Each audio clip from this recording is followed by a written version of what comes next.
Eu sou Marco Bastos, sou terapeuta e massoterapeuta Ayurveda.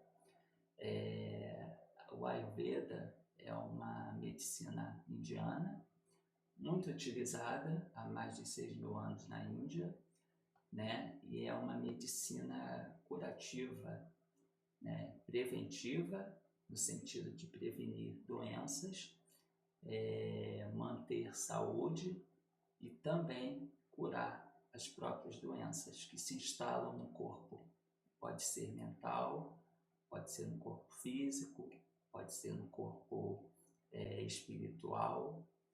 E hoje eu trouxe um assunto aqui bastante interessante, né, que é a natureza da mente sob a ótica do Ayurveda. É de um autor muito conhecido, tá? Chamado David Frawley, Uma Visão Ayurvédica da Mente, a Cura da Consciência. Tem bastante conteúdo legal aqui e eu vou compartilhar com vocês.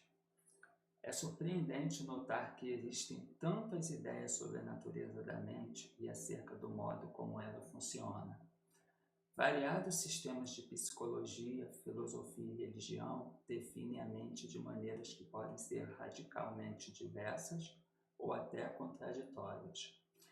Todos concordamos sobre os fatos básicos do corpo físico, sua forma, estrutura e função. Ninguém afirma que o corpo tem 3 pernas ou que o estômago pensa enquanto o cérebro digere o alimento. A razão para isso é que é fácil observar o corpo. No entanto, enquanto podemos sem dificuldade arrolar os principais sistemas do corpo físico, achamos difícil fazer isso no que concerne à mente. Esta aparece como uma entidade amorfa ou desprovida de estrutura em vez de um instrumento exato como o corpo. Embora todos tenhamos uma mente e a usemos ininterruptamente, ignoramos o que ela de fato é. Estamos sempre presos às atividades mentais que não reservamos tempo para tentar descobrir o que a mente é. No domínio da psicologia, ainda tateamos na sombra, procurando tratar de uma entidade cujo caráter nos escapa. Sem conhecer a natureza da mente e de suas funções, de que modo podemos abordá-la verdadeiramente, né? Para vocês verem que é um assunto bastante importante, bastante interessante, né? Porque ele diz aqui que ninguém conhece a própria mente, né? É algo que nós deveríamos aprender, né? Priorizar.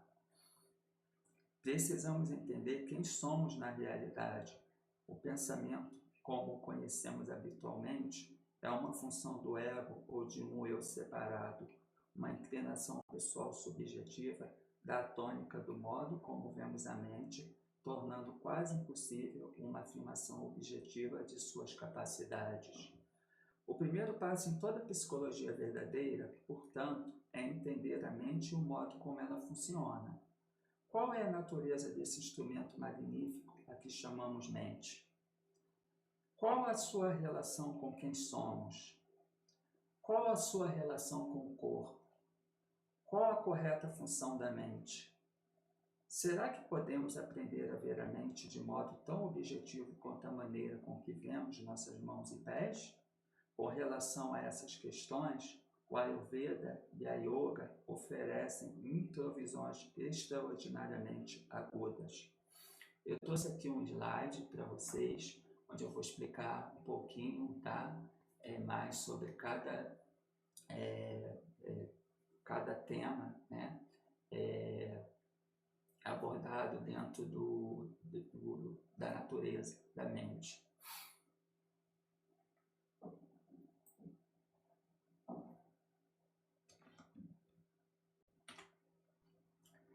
Então, manas, né? O que significa manas? Manas significa a interface sutil que conecta os sentidos, o corpo e a consciência, também chamada de Atma, né? Mana está relacionada a quê? A mente, né? Que pode ser Sattva, pode ser Rajas e pode ser Tamas. O ideal é que tenhamos a mente sempre Sattva, né? Ou seja, uma mente em equilíbrio. E em relação à função central, né? Que coordena a percepção, pensamento, emoção e ação, sendo essencial para a experiência da realidade, nós podemos dizer que a função central dela seria o quê? Seria obter essa percepção, né? Através do quê? Do pensamento, através das emoções, das ações, né? Vivenciando uma realidade mais mais viva, né? Uma realidade mais abstrata. E existe um papel essencial nisso tudo, que sem manas não há percepção organizada, não há memória, não há decisão ou compreensão, né? Então, como o próprio autor fala aqui, né? Nós precisamos conhecer a nossa mente, né? Nós precisamos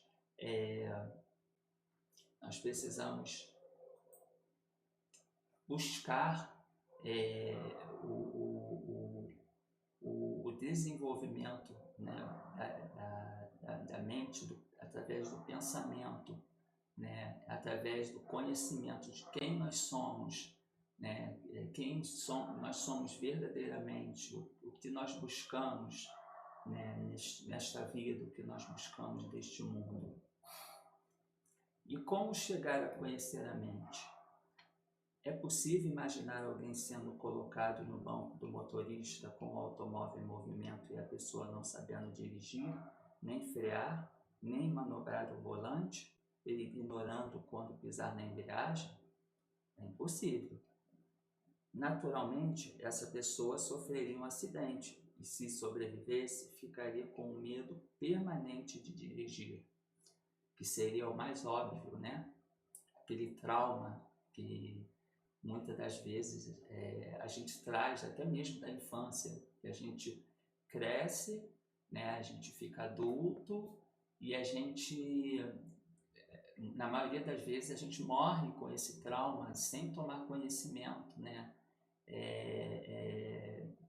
De que forma nós podemos combater isso, né? De que forma nós podemos perder esse medo, né? Desfazer todo essa confusão mental, né?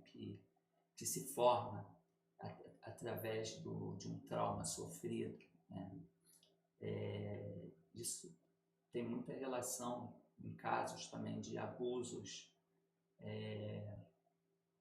tanto abusos sexuais quanto também abusos no trabalho, né? São questões muito atuais que vêm sendo bem debatidas nas redes sociais, né? E eu acho que assim são temas que precisam estar sempre em pautas, né? Precisam estar sempre em debates para que as coisas comecem a funcionar de uma forma mais eficaz, mais clara, né? E menos traumática. No que tange a nossa mente, não estamos em situação muito diversa. A percepção é posta na nossa mente quando nascemos, porém não nos ensinam como usar a mente, sua sensibilidade e emoção. É tipo assim, a gente chega ao mundo, mas nós não somos preparados, né, para sabermos quem somos, para nos conhecemos verdadeiramente. Não nos apresentam as funções comparativas da razão, do sentimento, da vontade e da percepção sensorial. Ficamos nas trevas porque nossos pais e a sociedade não entendem a mente, tão pouco como ela funciona. A mente é o principal veículo que usamos para tudo o que fazemos. No entanto, poucos sabem como usá-la ou zelar por ela, se é que alguém sabe. Será que alguém sabe como zelar pela própria mente? Será que alguém já chegou a esse ponto de se autoconhecer, de saber verdadeiramente quem é? Todos sofremos com a ignorância da natureza da mente. Todos os problemas com que deparamos na vida baseiam-se, em última análise, no desconhecimento da mente e de suas funções.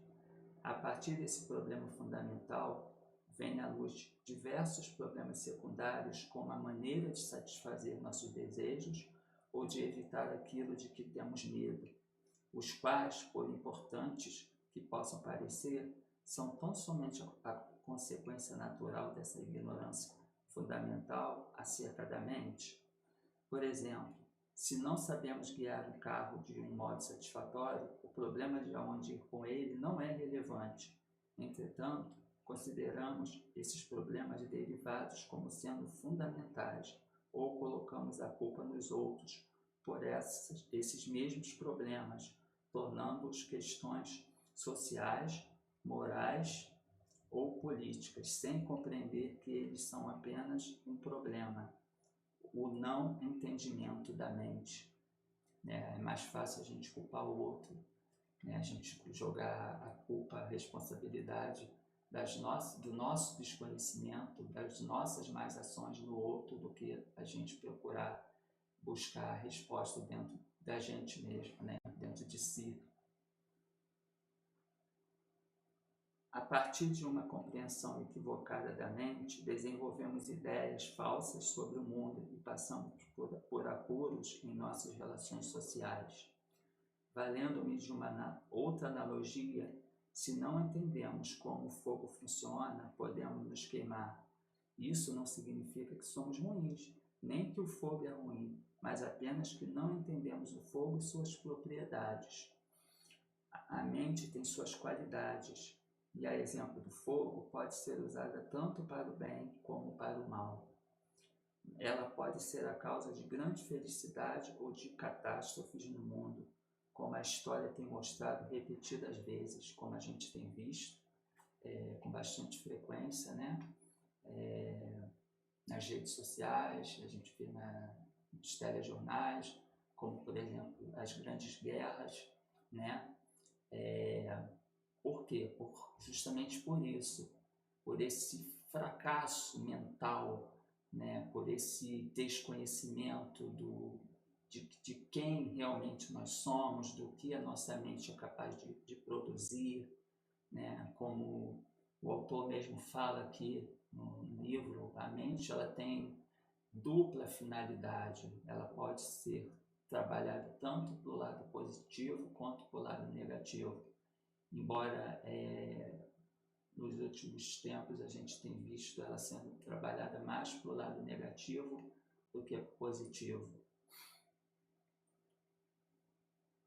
Ela pode ser a causa de grande felicidade ou de catástrofes no mundo, como a história tem mostrado repetidas vezes. Todos os problemas psicológicos não passam de um uso equivocado da mente, em função da ignorância do modo com que a mente funciona. A solução para todos os nossos problemas mentais é aprender a usar a mente de modo satisfatório. Isso é verdade, independentemente do tipo de problema psicológico que possamos ter. Educamos-nos acerca da natureza da mente, importa mais do que todo exame de nossos problemas pessoais ou sociais. Todos os problemas que se nos afiguram realmente urgentes e importantes, como de saber ser como somos, de saber se somos amados ou de nossos amigos e nossa família podem ser felizes, não são o verdadeiro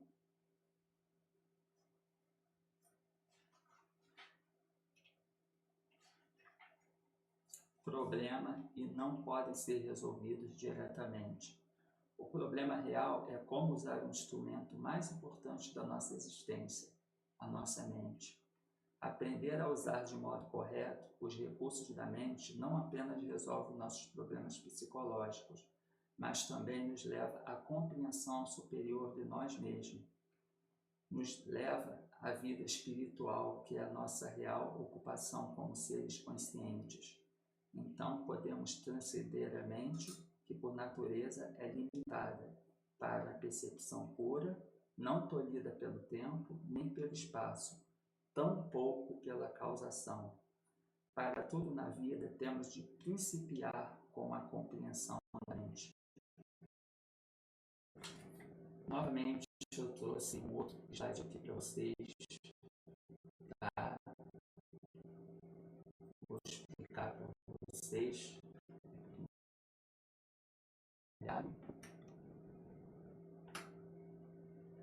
Conhecer a mente como objeto, drashya. A mente não é percebida diretamente, mas conhecida por inferência através de seus conteúdos e movimentos. Como conhecemos a mente? A mente não é um objeto dos sentidos. É conhecida indiretamente, por meio de seus efeitos e expressões. A autoobservação, que é chamada de Sakish Bhava, é o caminho mais direto para compreendê-la. 2. A mente como objeto, também chamada de Drashya. Os pensamentos, as emoções, as lembranças e desejos são os objetos da mente, de nossos virites. Esses conteúdos podem ser observados, analisados e compreendidos.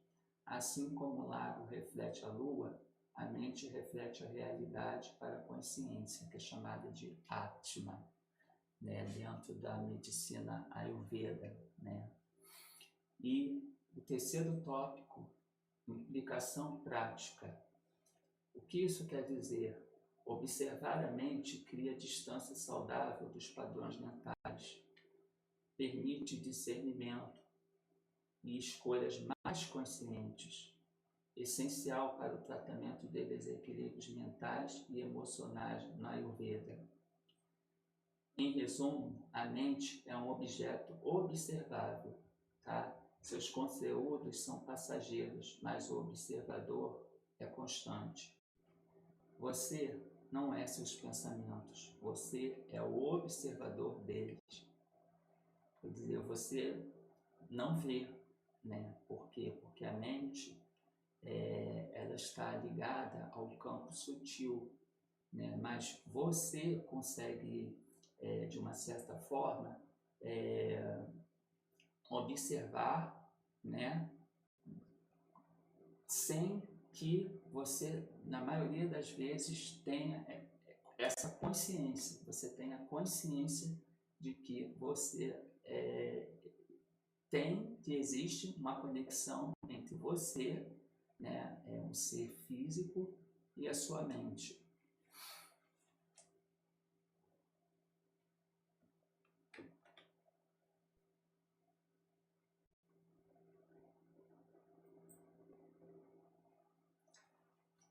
A mente como instrumento.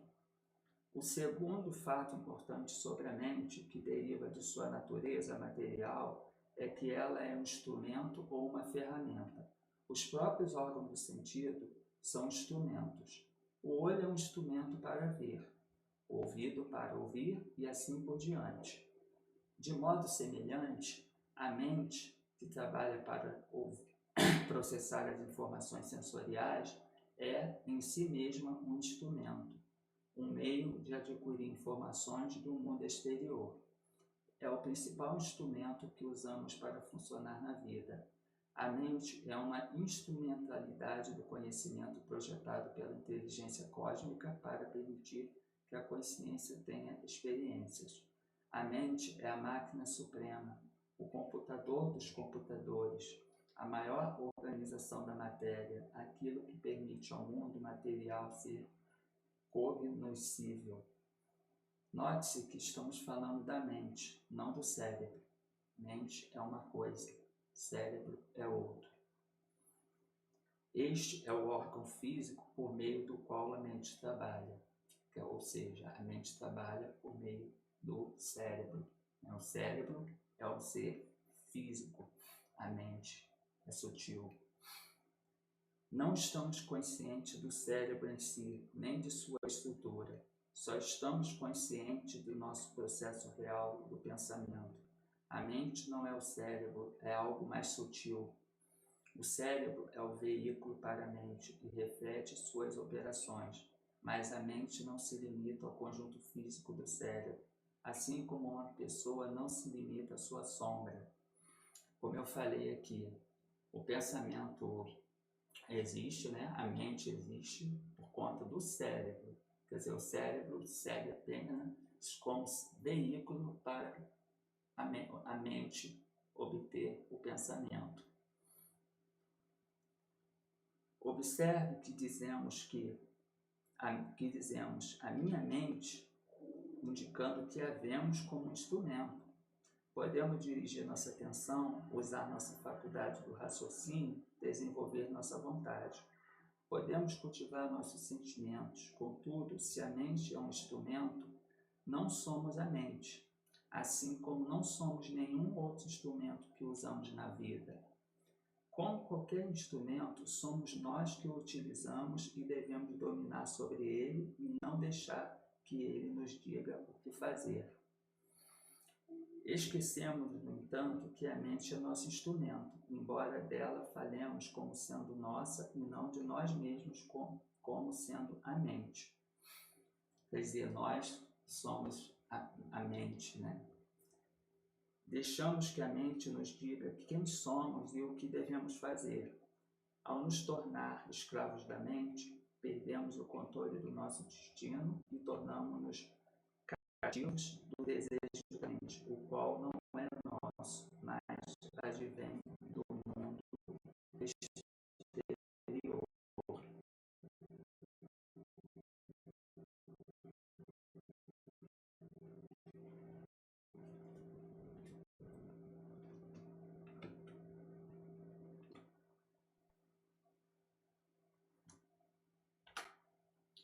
Eu vou falar a mente como instrumento, o karana e percepção. Manas atua como instrumento intermediário entre os sentidos e a consciência, que é chamada de Atma, tornando possível a percepção. A mente como instrumento, né? Segundo Karana. Manas é o órgão interno que coordena os sentidos e os apresenta à consciência. Sem os manas, né, os estímulos não são organizados nem compreendidos.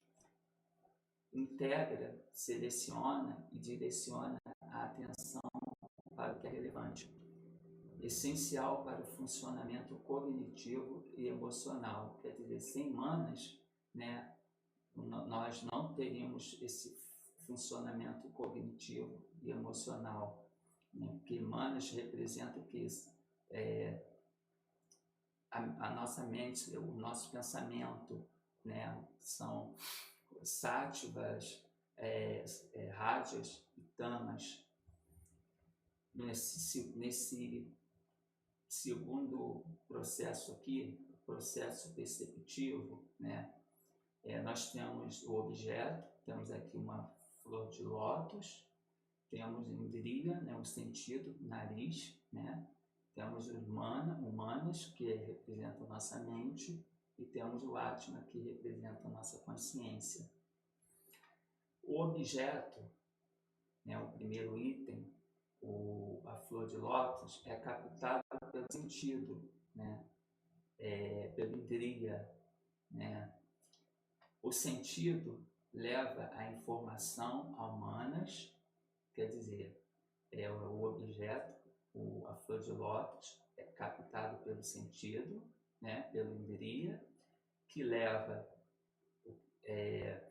a informação a manas, a nossa mente, né, e o manas organiza e apresenta a consciência, que é o nosso atma, né?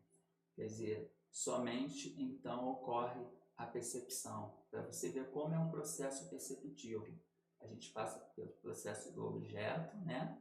de captar o sentido, depois de levar informação até humanas através do Indriya, né? E depois humanas organiza e apresenta a consciência, que é o Atma, né? E somente então ocorre a percepção, quer dizer, todo o processo, né? E nesse terceiro processo aqui nós temos as falhas humanas e percepção, tá? Se o humanas está distraído, né? Quer dizer, humanas, a nossa mente, né? Está distraída ou agitada, o estímulo não é percebido, não vi, não ouvi. É por isso que eu sempre falo que a gente precisa manter a mente sátiva, ela precisa estar sempre em equilíbrio, sempre em alinhamento com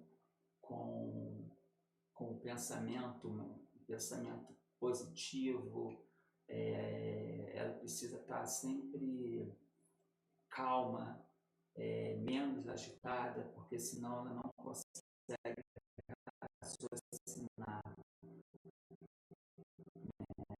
não consegue pensar. São sinais de desorganização mental. Uma pessoa, quando ela está muito agitada, quando ela está com a mente muita coisa na mente, né? A mente está trabalhando, pensando em várias coisas, várias situações ao mesmo tempo, ocorre uma desorganização mental, uma confusão mental, e isso prejudica o quê? Humanas, que é a nossa mente, né? E isso faz com que a gente não consiga, de certa forma, passar por esse processo perceptivo que vai do objeto até a nossa consciência, que é o Atma. Ligado ao prana, vata, né? Quando desequilibrado, a atenção se torna instável e dispersa, né? Por quê? Porque o prana vata, né, ele representa o quê? Ele representa o movimento, né? O equilíbrio. E uma vez, quando ele está em desequilíbrio, a atenção se torna instável e a mente se torna dispersa, né? Onde você fica perdido, sem saber. Às vezes você está passando por uma situação onde você precisa de uma decisão para você resolver aquela situação e você não consegue. Por quê? Porque a sua mente, seu humano, está em total estado de desacordo, desalinhamento, né? O pensamento, né? Então você acaba dificultando todo o processo.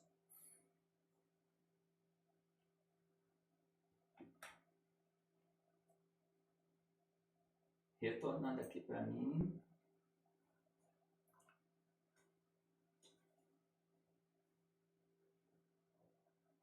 A localização da mente, né? Olha que interessante.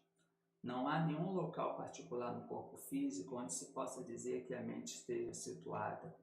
Toda vez que dirigimos nossa atenção, lá está a mente. Você pode constatar isso por si mesmo. Independentemente do que você olhe, interna ou externamente, a mente está em você. Ela não está no cérebro, não se encontra nos olhos nem nas mãos. Ela se desloca com a sua percepção. Nem ao menos se limita ao corpo, porque é capaz de observá-lo como objeto e de utilizá-lo como instrumento.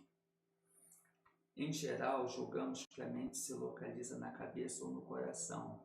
A cabeça é o centro para a mente exterior, que opera por meio dos sentidos.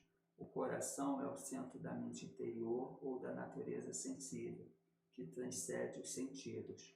O cérebro é apenas uma tela em que as energias da consciência vindas do coração se refletem. O Ayurveda considera o coração como o centro da consciência. Não se trata do coração físico, mas do âmago do conhecimento profundo em nós mesmos.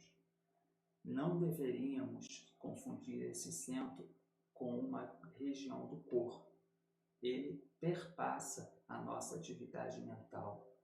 Para você ver, né? Como ele aqui mesmo ele fala, independente de que você olhe, interno ou externamente, a mente está com você. Por quê? Porque ela não está no cérebro. A gente tem uma ideia totalmente diferente, né? Quando a gente fala ou pensa em mente, a gente acha que ela está no cérebro, mas não, ela está com a gente.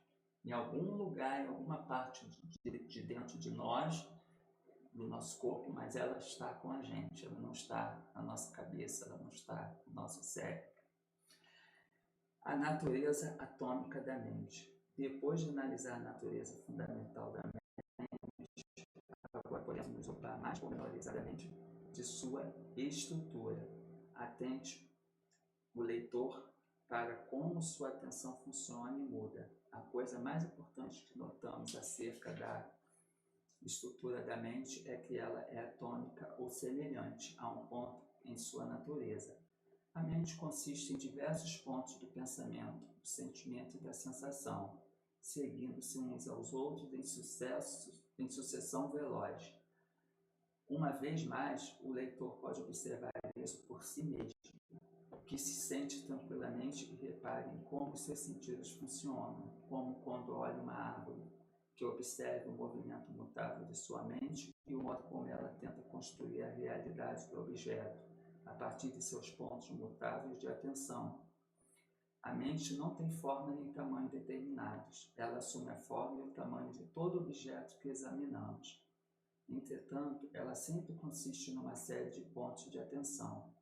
A mente não é um átomo existindo no espaço, mas uma percepção do tamanho de um ponto, a qual precede e transcende todos os outros componentes e ações recíprocas materiais. Embora a mente seja atômica em sua natureza, ela pode perpassar o corpo como um todo, assim como uma gota de óleo de sândalo pode perfumar o corpo inteiro em virtude de sua fragrância. Dessa forma, a mente não pode apenas se concentrar em várias partes do corpo, mas pode também motivá-lo como um todo.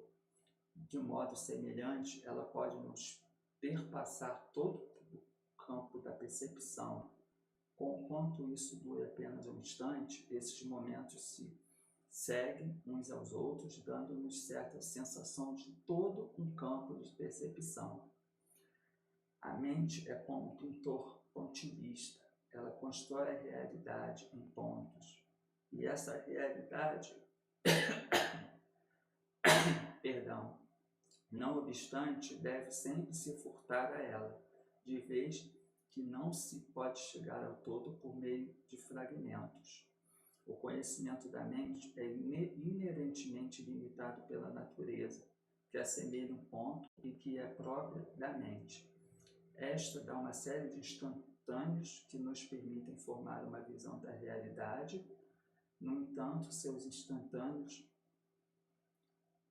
deturpam essa realidade, apresentando apenas um aspecto dela.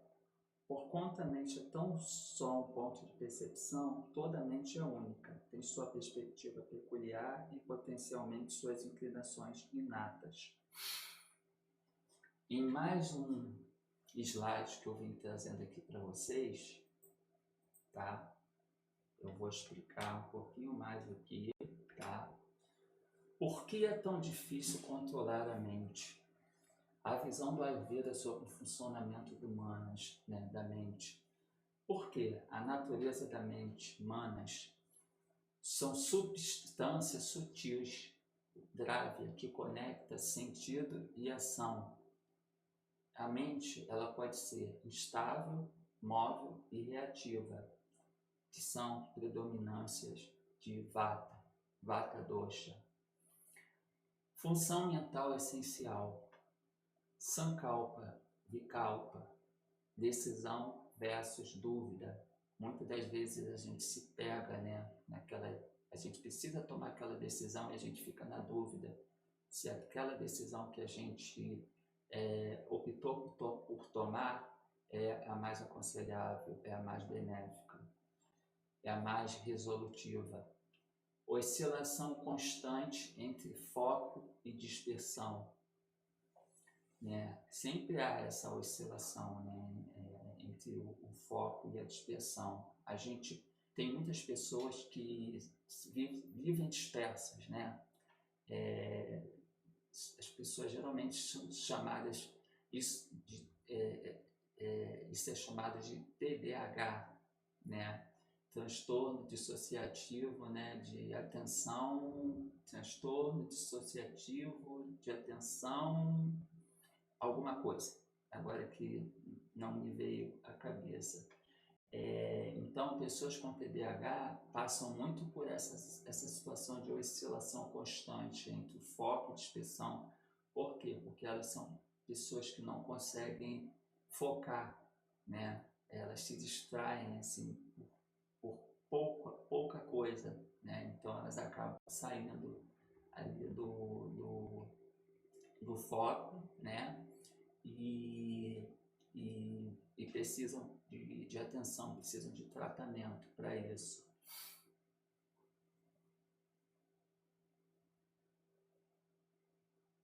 3, influência dos gunas, né? Que são os rádias, né? Os tamas e os sátiras.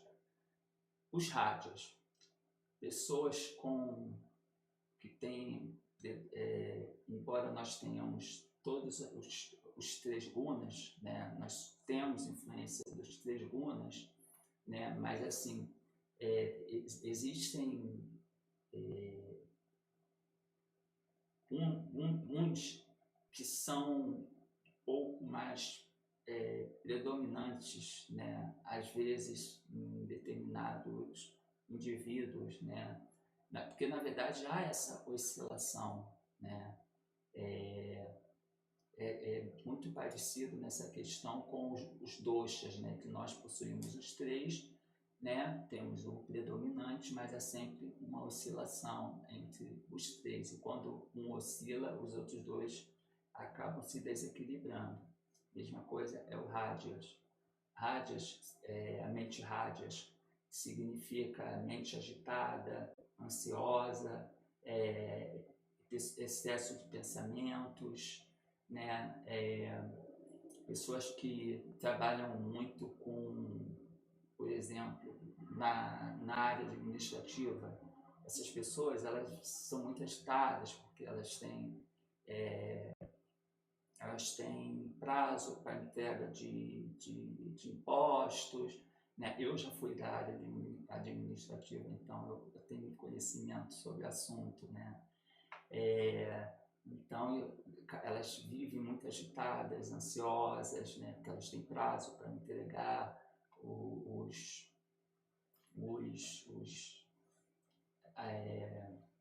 impostos, pagar guias, né? E com tudo isso vem sempre aquele excesso de pensamento, se elas vão dar conta do recado ou não. Tama já é uma mente assim de pessoas mais lentas, né? Traz aquela lentidão, um pouco de confusão, de bloqueio, né? Geralmente pessoas que apresentam na sua prakriti, né? O dosha kapha, né? Kapha dosha, são pessoas que têm muita associação com tamas, com a mente tamásica, né? São pessoas mais lentas, pessoas confusas, pessoas com certos bloqueios, né? E a mente sátiva, né? Que é uma mente mais clara, né? Equilibrada e estabilidade, né? O ideal seria que nós mantivéssemos a nossa mente sempre nesse estágio aqui, ó, nesse estado de sátiva, né? Com bastante clareza, bastante equilíbrio e estabilidade. Mas, devido a influências externas, né, nós interagimos com o mundo externo. Então, nós acabamos sofrendo interferências externas e isso acaba desequilibrando esses nossos gunas, né? E fazendo com que um predomine sobre os outros 2, né? E o quarto, por que é difícil controlar a mente? a mente, ela não é naturalmente estável, a mente ela é instável, né? Assim como existem pessoas, quando a gente fala pessoas instáveis, a gente também está relacionando a mente, essas pessoas a esse tipo de mente, né? Tanto radiásica, como tamásica, como sátiva. Por quê? Porque a mente ela não é naturalmente estável, tá? Ela sofre por excesso de estímulos, né? E o que acaba desorganizando, né, o pranavata, e sem treino ela tende à dispersão, ela precisa ser treinada, né, para ela fugir da dispersão.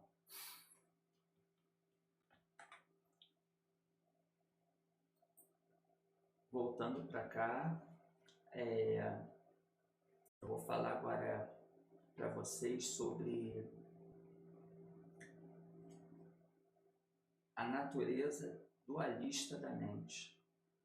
A mente, como toda matéria, é dualista na natureza. Consiste em forças opostas e em diversos graus de ação recíproca, propende a reação dualistas, de atração e repulsão, amor e ódio e assim por diante. Tudo que pensamos cria o seu oposto, né? Para afirmar uma coisa, temos de sugerir o contrário.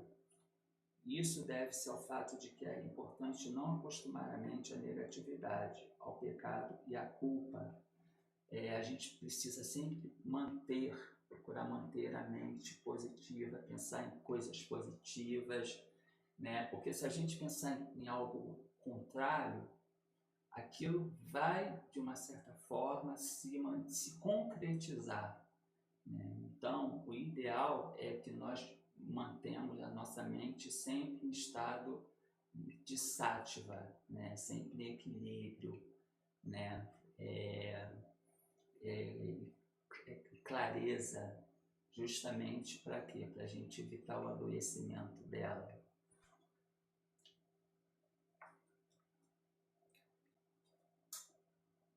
Por exemplo, se dizemos a alguém que não pense no macaco, esse alguém naturalmente pensará no macaco. Se dizemos a uma pessoa para não fazer algo, primeiramente lhe teremos pedido para pensar sobre fazer isso. Se afirmarmos o pensamento de que somos felizes, isso sugere a ideia de que somos tristes. O pensamento sempre reforça o seu oposto. A mente se desloca entre opostos e se inclina à ambivalência ou aos extremos. Quer dizer, quando a gente pensa que a mente, só fazendo uma correção, quando a gente pensa que, assim, poxa, eu queria tanto, eu preciso tanto ser feliz, é porque você está afirmando para você mesmo que você não é uma pessoa feliz. Ou então, poxa,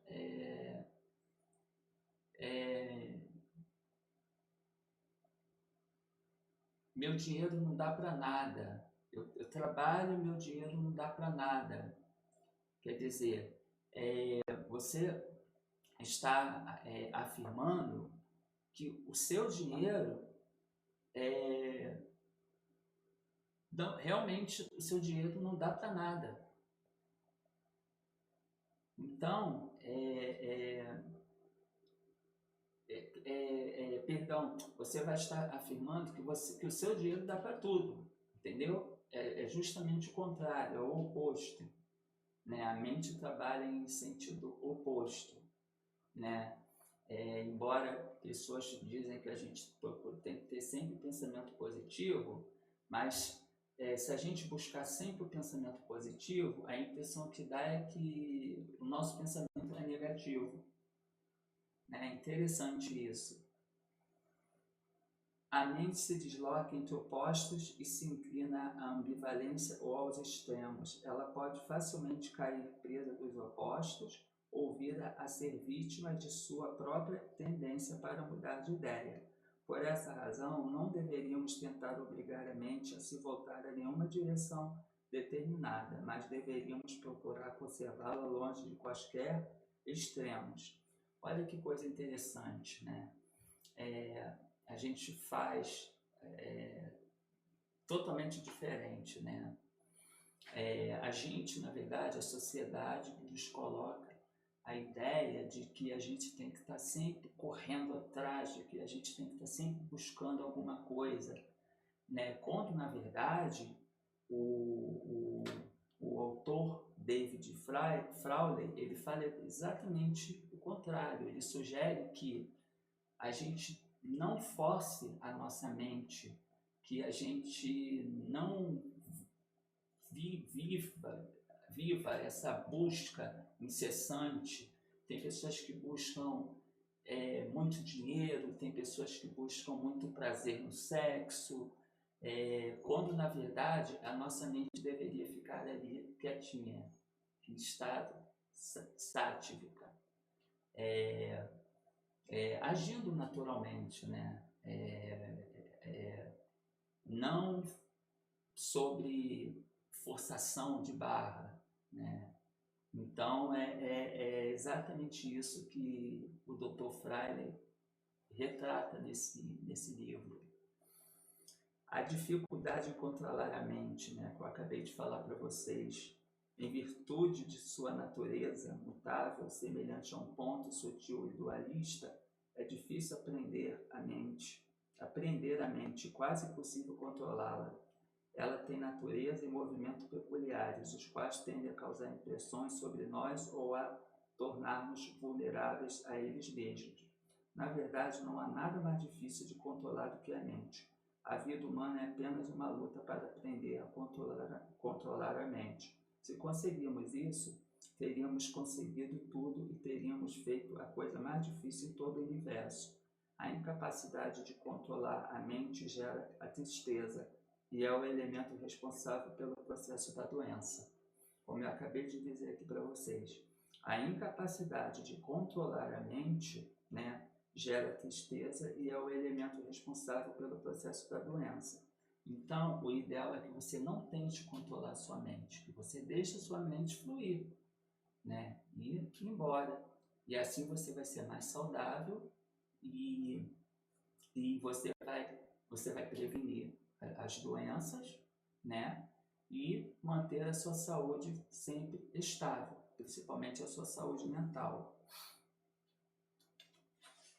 Eu vou falar muito rapidamente, para não estender muito tempo para vocês, tá?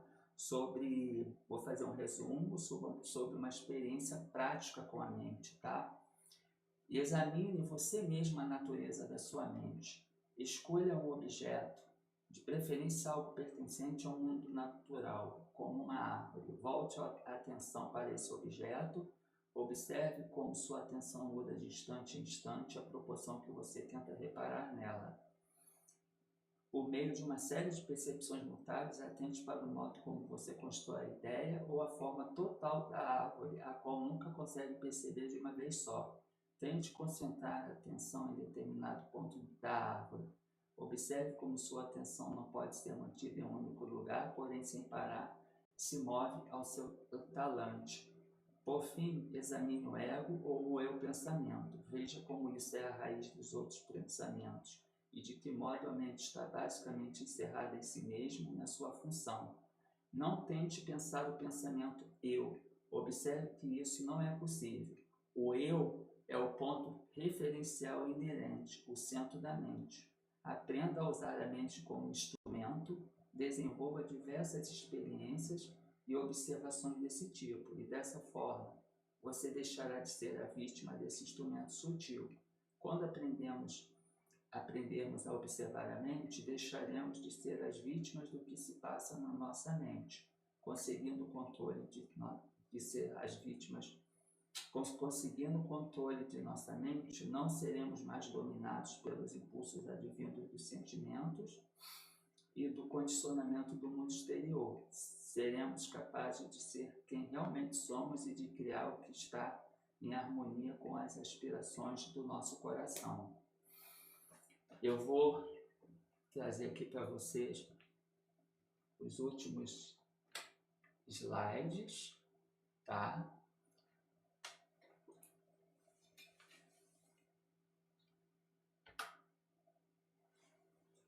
Como os pensamentos se formam na Ayurveda? Mente, pensamento e fisiologia sutil. Interação fundamental. Aí você vê aqui que tem uma pessoa aqui, né? Um ser praticando uma meditação. O pensamento não é aleatório, tá? Ele surge da interação de Atma, que é a nossa consciência, do Manas, que é a nossa mente, e de Indriyas, que são os nossos sentidos. Tato, olfato, paladar, audição, né? E audição, tato, paladar, eu sempre me esqueço os 5 sentidos: audição, tato, paladar, visão e olfato. Isso, dessa vez eu acertei. Sequência funcional. Contato sensorial, né? É o contato que a gente tem sensorial, que se chama indriyata, que leva ao processamento mental através do Manas, né? A nossa mente, que leva à formação de Vritti, ou Vritti, que é a modificação mental, você modificar a sua mente. Temos aqui na sequência 3 os tipos de mente, tá? Qualidade funcional, que tem a mente, que são a mente satívica, Manas, né? Onde ocorre o pensamento claro, coerente. O Rajasikas Manas, que é onde ocorre o pensamento acelerado, repetitivo. E Tamasika Manas, onde ocorre o pensamento lento, confuso, tá? No quarto aqui, nós temos o papel dos doshas na nossa mente, tá? Porque a nossa mente, ela trabalha em interação com os 3 doshas, que são o Vata, Pitta e o Kapha. A interação, né? O papel dos doshas na mente, de Prana, Vata, regula o fluxo de pensamentos e atividade mental. Desequilíbrio, mente dispersa, né?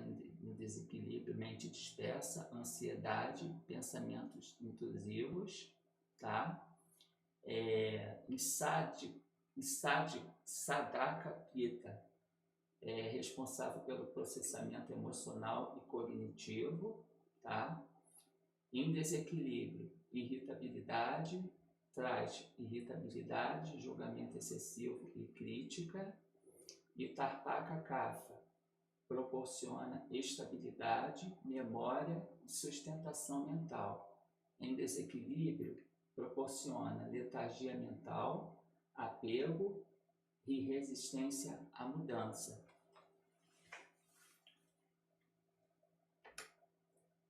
Nesse próximo slide aqui, nós vamos falar sobre a experiência prática. Você não é seus pensamentos. Observando a mente sob a visão do Ayurveda. A primeira proposta, auto-observação, chamada de Sakish Bhava. Reconhecer-se como observador e não se identificar com os pensamentos. Quer dizer, você tem que se reconhecer, né, como o observador e não ele. Não se identificar com ele. O 2, exercício guiado. Feche os olhos e sente-se confortavelmente. Respire naturalmente. Observe sua mente. Não interfira, não julgue, apenas observe. Pensamentos surgem, permanecem e desaparecem. Então, isso aqui é uma espécie de meditação, né? Onde você tem o primeiro passo, é fechar os olhos e sentir-se confortavelmente. O segundo, respirar naturalmente. O terceiro, observar a sua mente por 1 minuto. O quarto, não interferir, não julgar e apenas observar. O quinto, os pensamentos vão surgir, né? Vão permanecer, mas logo vão desaparecer. No terceiro ponto, nós temos o ponto de observação na frequência rápida ou lenta, na qualidade ansiosa, repetitiva, confusa ou tranquila, na origem, a memória, imaginação, o estímulo recente, e no corpo, como o corpo reage. No quarto, nós temos um insight ayurvédico, tá? Onde os pensamentos são os virites ou vrites, modificações de manas, são eventos da mente, não sua identidade. O observador, Atma, é mais estável e permanente que o pensamento, tá? Aqui no quinto, aplicação terapêutica, né? Redução de rádias, menos agitação e reatividade, estabilização de pranavata, mente mais centrada, aumento de sátiva, clareza, leveza e discernimento, práticas que apoiam inspiração consciente, meditação, estilo de vida ayurvédico, alimentação sátrica, rotina e boas relações. Vocês podem reparar aqui, eu vou voltar aqui no slide, tá?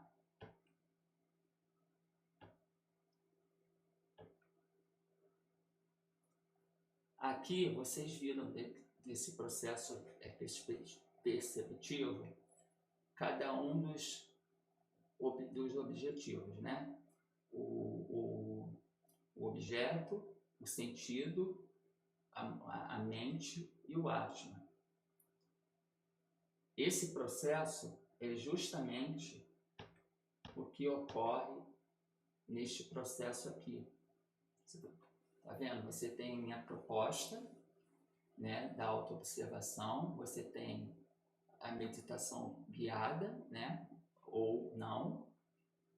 Você tem o ponto de observação, onde você vai observar a sua frequência, se a sua frequência é respiratória, cardíaca, é rápida ou lenta, a sua qualidade, se você é uma pessoa ansiosa, repetitiva, confusa, tranquila, a origem, como anda sua memória, sua imaginação, o seu estímulo recente e o seu corpo, como o seu corpo vem reagindo a essas modificações, a essas mudanças, né?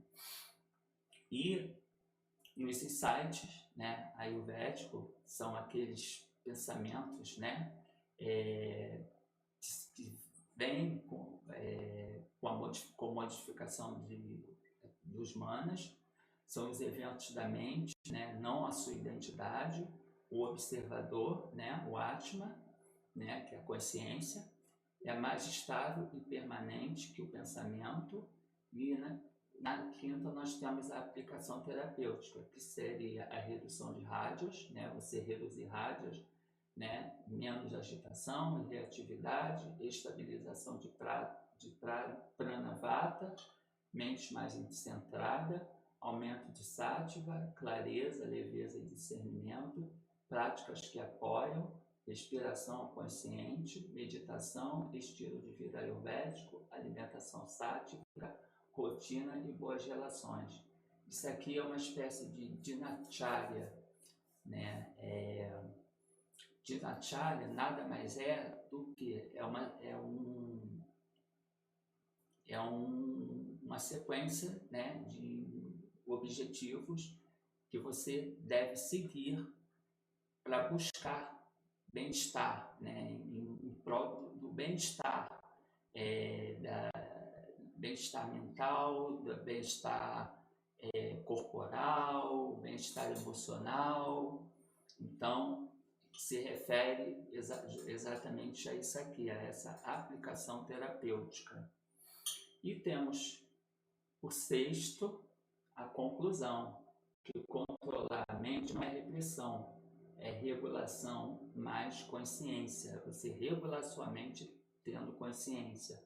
Quando compreendemos a mente, ganhamos liberdade para escolher nossos pensamentos e ações.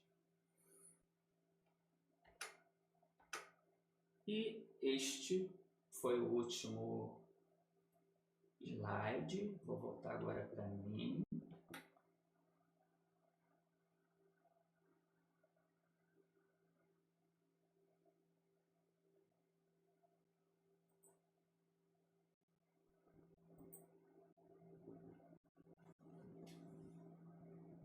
Então, é isso aí, como eu havia prometido a vocês, eu gostaria muito de falar sobre este livro, né?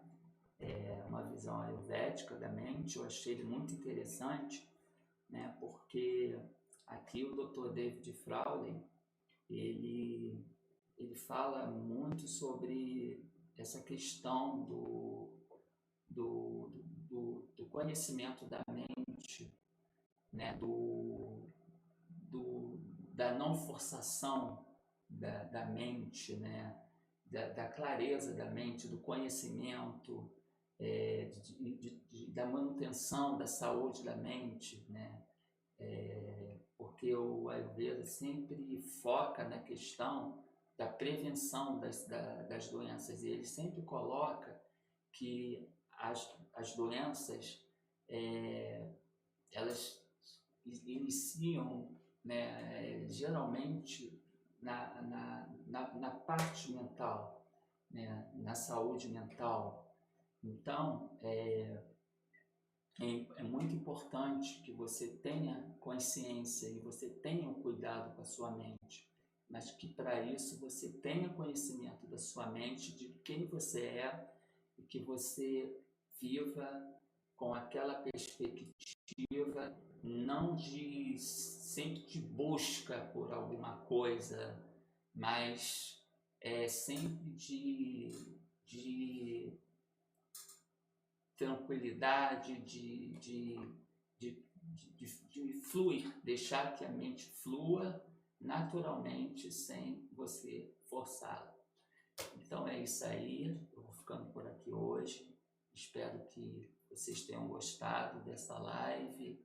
Qualquer dúvida, qualquer sugestão, vocês podem entrar em contato comigo. Eu sou massoterapeuta Ayurveda, também sou terapeuta integrativo e complementar. E no meu espaço eu trabalho com meu companheiro Breno de Magalhães. Ele trabalha com medicina tradicional chinesa, com xamanismo. Eu trabalho com medicina Ayurveda, né? Também trabalho com técnicas como reiki, como cromoterapia.